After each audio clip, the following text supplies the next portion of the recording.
Madhab Hanafi. Pendapat madhab Hanafi, wajah wanita bukanlah aurat. Wajah wanita. Jadi itu yang biasa dipandang. Tadi ayat An-Nur.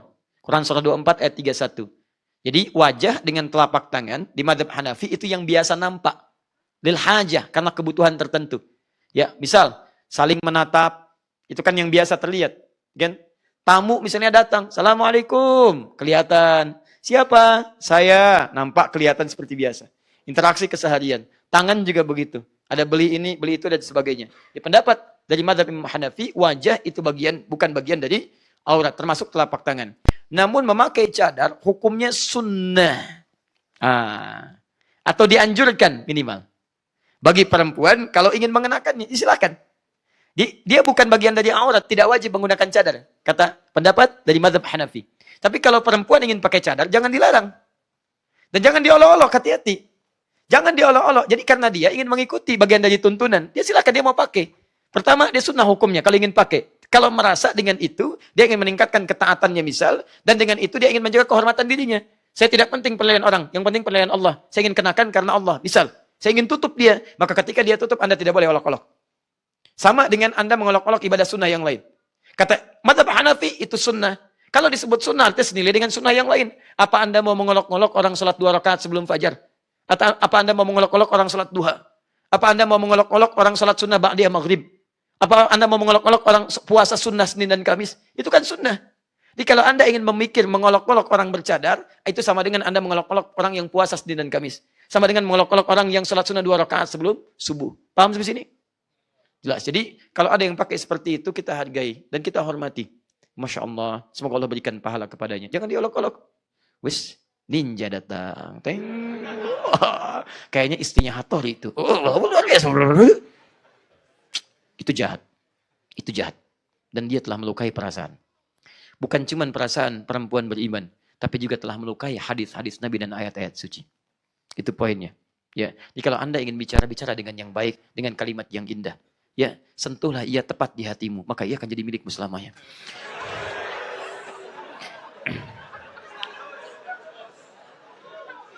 Bikin status. Taib. Asy-Syaran Balali berkata, qala wa jami'u badanil hurrati 'arah illa wajhiha wa kaffaiha wa batiniha wa dhahirihi ma fil asah wa huwa al-mukhtar. Menurut pendapat kami, wajah dan telapak tangan serta punggung itu bukan aurat.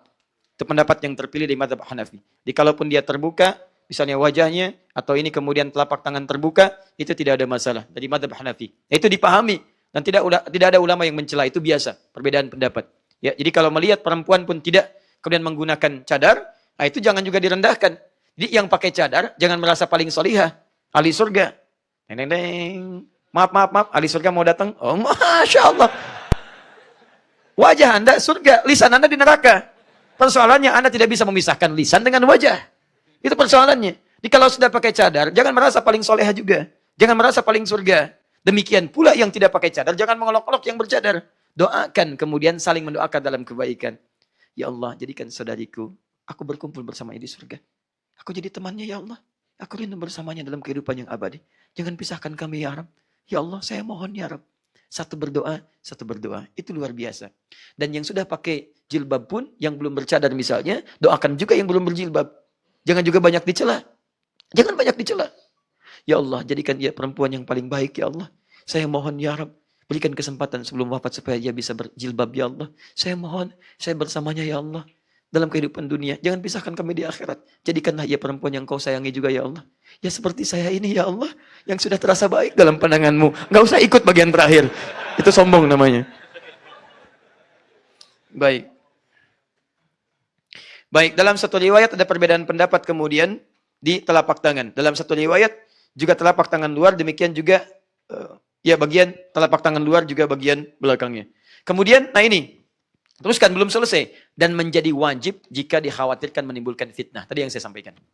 Ya, jadi kalau merasa misalnya, ukur aja, ibu keluar aja bu. Ya. Begitu keluar misalnya nggak pakai cadar, tiba-tiba orang banyak perhatian. Melihat ibu gitu kan. Dan sebagainya, dilihat. Security melihatnya agak lama ke ibu gitu kan. Baik, begitu ditanya, kenapa lihat-lihat? Bukan bu, ibu tuh nggak pernah kesini, jadi saya pengen tahu siapa ibu. Saya kan?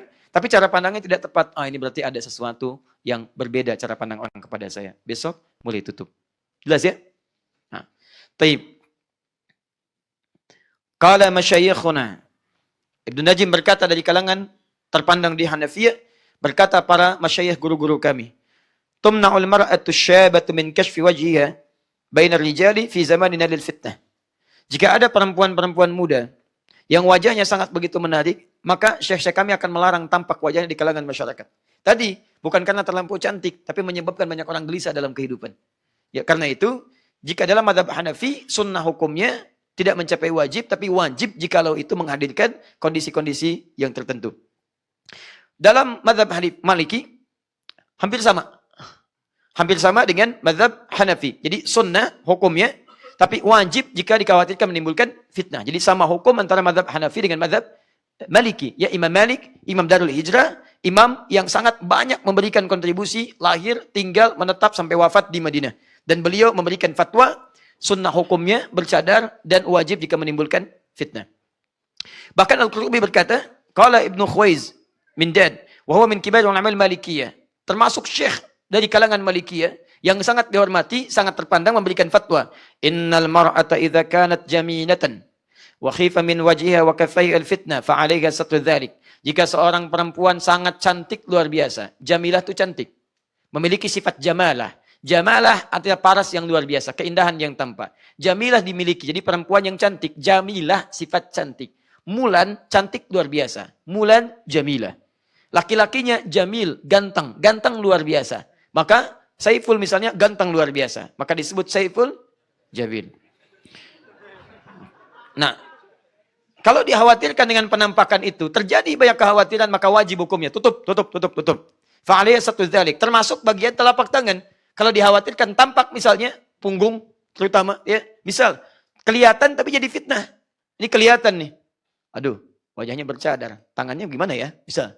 Ada orang menelisik tutup. Nah, itu pendapat mazhab Malikiyah. Jadi wajib hukumnya jika menimbulkan fitnah, sama dengan Hanafiyah. Wa in kanat ajuzan aw muqbihatan jaza an tukshafa wajhuha wa kaffaiha, atau takshifa wajhaha wa kaffaiha. Tapi jika sudah berumur, sudah nampak ketidaktertarikan bagi siapapun yang lewat.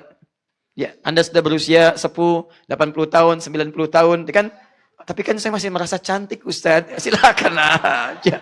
Silakan saja kalau itu, tidak ada masalah. Ya, baik. Tapi persoalannya di sini dikatakan mukbihatan. Mukbihatan itu kelihatan ya sudah tidak cantik lagi. Sudah mutlak kelihatan tidak cantiknya. Ya. Jaza'an takshifa wajh. Yang seperti itu boleh kemudian silakan dibuka. Tidak pun menggunakan cadar, tidak ada masalah, silahkan dibuka. Karena ilat fitnahnya sudah hilang dalam kehidupan. Jadi, saya cek lagi, pendapat Hanafiyah, hukum cadar apa? Sudah. Kalau dikhawatirkan ada fitnah, hukumnya apa? Baik, sama dengan pendapat apa? Malikiyah. Kalau sudah yang demikian sepuh misalnya, boleh tidak pakai cadar? Boleh. Bahkan nanti, kalau sudah sedemikian sepuh lagi, dan ini ada di keterangan An-Nur, bahkan semakin ringan lagi. Dia boleh hanya menggunakan misalnya bagian penutup kepalanya saja. Itu ada. Bagian orang-orang tertentu yang memang sudah dipandang, oh ini kalaupun demikian, orang sudah nggak akan banyak tertarik dengan keadaannya. Dan tidak dikhawatirkan menimbulkan fitnah lagi. Paham ya? Baik. Nanti teruskan dulu. Kemudian mazhab Syafi'i. Awas, hati-hati. Mulai naik levelnya nih. Pendapat mazhab Syafi'i, setiap perempuan yang hadir di depan ajnabi yang bukan mahramnya, orang-orang asing, yang tidak terkelindan dengan hubungan kekerabatan yang mahram dengannya, maka hukumnya wajib menutup seluruh tubuhnya, termasuk mengenakan cadar. Di cadar dalam mazhab Syafi'i, pendapat yang paling utama. Kalau utama itu berarti ada pendapat pilihan. Karena nanti ada pilihan-pilihan. Pilihannya ke bawah sunnah minimal. Sunnah minimal. Tapi pendapat yang paling mukhtar, yang paling dipilih dalam mazhab Syafi'i itu wajib perempuan bercadar. Ini harus disampaikan. Ya, sekalipun saya di Indonesia ada kebanyakan Syafi'i, harus disampaikan. Pendapat yang terpilih dari kalangan mazhab Syafi'i itu wajib perempuan bercadar. Kalaupun ingin mengambil yang paling ringan, ambil hukum sunnahnya. Jelas ya sampai sini? Kalaupun misalnya Syafi'iyah ada yang tidak bercadar, berarti dia mengambil hukum yang ringannya, yaitu hukum sunnahnya. Jelas sampai sini? Dan tidak ada satupun pendapat kalangan Syafi'iyah mengatakan misalnya, mohon maaf, itu misalnya tidak ada. Itu hanya budaya saja. Itu hanya begini saja, itu tidak ada. Jadi bahkan dalam mazhab Syafi'i hukumnya wajib ditutup aurat seluruh tubuh, wajib bercadar, dan tingkat paling ringan itu sunnah. Mazhab Hambali menyerupai mazhab Maliki, bahkan ini lebih ketat lagi. Tutup kemudian Bahkan kalaupun nampak aurat di kuku, kuku pun tutup. Tapi tutupnya bukan pakai kutek, bukan. Setiap penutup bagian yang menutup punggung sampai ke bagian kukunya. Itu kalau dikhawatirkan pun menjadi aurat dari bagian kemudian sampai ke tubuh bagian telapaknya. Jadi menafsirkan mazhar minha yang biasa tampak adalah yang biasa tidak menimbulkan fitnah dalam kehidupan. Di Syafi'i lebih ketat rahimahullah, di mazhab Hambali juga lebih ketat rahimahullah. Jadi tutup keseluruhan, wajib pakai cadar, sunnah paling ringan, bahkan menutup bagian punggung di telapak tangannya. Paham sampai sini? Jadi kalau kita simpulkan di sini bagi para akhwat, pertama, hukum menggunakan cadar. Persoalan pertama, tidak ada satupun dari kalangan ulama, ahli-ahli fikih yang mengatakan bahwa itu budaya di kalangan Arab. Cadar itu budaya, tidak ada pernyataan dari kalangan ulama manapun, dari ahli fikih, dari para imam besar. Itu pendapat, itu statement yang pertama. Jadi penting untuk diketahui supaya jangan sampai ada kesan bahwa itu bukan bagian dari ibadah. Jelas ya? Dipakai cadar ibadah, menutup aurat bagian dari ibadah, dan itu bukan budaya. Karena budaya jahiliyah sekali lagi, masa sebelum Islam, budaya Arab itu masa sebelum Islam tidak menggunakan cadar. Jangankan cadar, kerudung yang menutup pun itu tidak digunakan. Dia tidak tepat kalau ada statement mengatakan misalnya cadar itu budaya Arab. Paham? Kecuali kita robah, betul itu budaya. Budaya apa? Budaya Islam. Jelas ya? Budaya Islam dengan nilai-nilai sunnah yang kemudian dipertahankan atau menjadi wajib kalau menimbulkan fitnah. Jelas sampai sini?